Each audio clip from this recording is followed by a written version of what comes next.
নমস্কার বন্ধুরা, আপনাদের কি ছাদের ছাদ বাগানের জবা গাছগুলিতে একদম কুঁড়ি আসছে না? যে সকল কুঁড়িগুলি আসছে সেগুলিও ঝরে যাচ্ছে, কিবা গাছের পাতা হলুদ হয়ে যাচ্ছে? একদম চিন্তা করবেন না।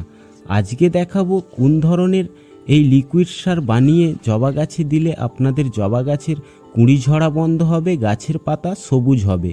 তো কিভাবে বানাতে হবে এই লিকুইড সার আর কতদিনের ব্যবধানে দিতে হবে তা থাকবে এই ভিডিওতে। অবশ্যই ভিডিওটি আপনারা শেষ পর্যন্ত দেখবেন, কোনো রকম স্কিপ করবেন না। নমস্কার বন্ধুরা, আমি নবীন, আপনারা দেখছেন নবীন সেফ গার্ডেন। আশা করছি আপনারাও ভালো আছেন, আপনাদের বাগানের গাছগুলিও ভালো আছে। আর ভিডিওটি ভালো লাগলে অবশ্যই একটি লাইক করে দিয়ে যাবেন, চ্যানেলটিকে সাবস্ক্রাইব করে রাখতে ভুলবেন না, পাশে থাকা বেল আইকনটি প্রেস করে দেবেন পরবর্তী ভিডিও যাতে মিস না হয়ে যায়।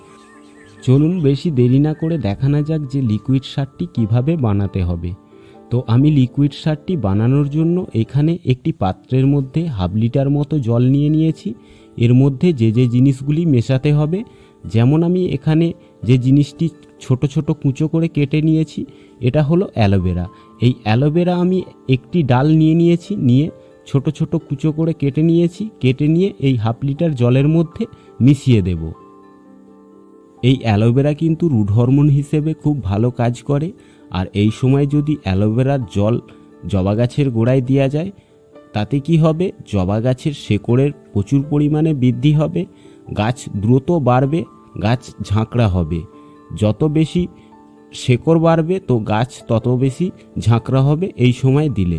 এরপর যে জিনিসটি দিতে হবে সেটা হলো লেবুর খোসা, যেটা আমরা এই লেবুর খোসা, যে লেবুর খোসাগুলি ফেলে দিই, তো এই লেবুর খোসাগুলো না ফেলে দিয়ে এই জলের মধ্যে মিশিয়ে দিতে হবে। তো আমি এখানে বাড়তি ফেলে দেওয়া লেবুর খোসা 4 টুকরো মতো এই হাফ লিটার জলের মধ্যে দিয়ে দিচ্ছি। আর এরপর যে জিনিসটি দিতে হবে এটা হলো দারচিনি। এই দারচিনি আমি এখানে গুঁড়ো করে 1 চামচ মতো ব্যবহার করছি। আপনারা চাইলে দারচিনি গোটাও ব্যবহার করতে পারেন। তো আমি এখানে 1 চামচ মতো দারচিনি এর মধ্যে দিয়ে দিচ্ছি, 4 টুকরো মতো লেবুর খোসা দিয়ে দিয়েছি, আর তার সাথে দিয়েছি একটা ডাল অ্যালোভেরা কুচো কুচো করে কেটে দিয়ে দিয়েছি।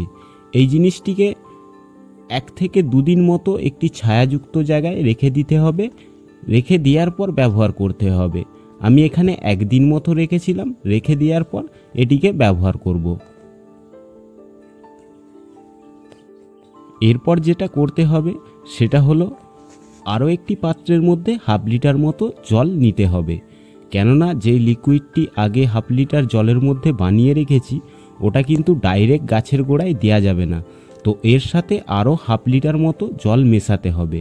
তো এই হাফ লিটার জলের মধ্যে ভালোভাবে ছেঁকে নিতে হবে। ছেঁকে নেওয়ার পর এই লিকুইডটি এর সাথে মিশিয়ে 1 লিটার মতো করে নিতে হবে। করে নিয়ে আমরা যে সকল জবা গাছের কুঁড়ি আসছে না, কিংবা গাছের পাতা হলুদ হয়ে যাচ্ছে, গাছের সেরকম বৃদ্ধি হচ্ছে না, সে সকল জবা গাছের গোড়াতেই দিয়ে দিতে হবে। তো আমি এখানে আমার যেহেতু 12 ইঞ্চি টব, তো 12 ইঞ্চি টবের মধ্যে 200 থেকে 250 ml মতো এই লিকুইডটি দেওয়া যাবে। তো আমি এখানে 200 ml করে এই 12 ইঞ্চি টবের মধ্যে এই লিকুইডটি দিয়ে দিচ্ছি। তো আপনাদের যদি 6 ইঞ্চি টব হয় আপনারা 1 থেকে 150 ml মতো লিকুইডটি ব্যবহার করতে পারবেন 6 ইঞ্চি টবের জন্য। আর 12 ইঞ্চি যদি টব হয় 200 থেকে 250 ml মতো ব্যবহার করতে পারবেন। এই লিকুইডটি দেওয়ার আগে কিছু কেমন জিনিস খেয়াল রাখতে হবে, যেমন যেহেতু এই সময় প্রচুর পরিমাণে বৃষ্টি হচ্ছে, বর্ষাকাল, তো যদি বৃষ্টি হয় তো আপনারা এই লিকুইড সারটি দেবেন না। তাতে কি হবে, এই লিকুইড সারটি দিলে জলে ধোয়া হয়ে বের হয়ে যাবে। তো চেষ্টা করবেন যখন দেখবেন যে রোদ বের হচ্ছে, টবের মাটি একটু হালকা শুকনো হয়েছে, তো সেই সময় আপনারা এই লিকুইড সারটি দিতে পারবেন। আর এই লিকুইডটি আপনারা কতদিন অন্তর গাছের গোড়ায় ব্যবহার করবেন? 15 থেকে 20 দিনের মাথায় একবার করে ব্যবহার করবেন। দেখবেন আপনারা 10 দিনের মাথাতেই রেজাল্ট পেয়ে যাবেন খুব সুন্দর। আজকের ভিডিওটি এই পর্যন্তই। যদি জবা গাছের বিষয়ে আরও কিছু জানার থাকে অবশ্যই কমেন্টে লিখে জানাবেন। আর ভিডিওটি ভালো লাগলে একটি লাইক করে দিয়ে যাবেন, আর বন্ধুবান্ধবদের কাছে শেয়ার করতে ভুলবেন না। আর যদি চ্যানেলে নতুন হয়ে থাকেন তো অবশ্যই চ্যানেলটিকে সাবস্ক্রাইব করে রাখবেন।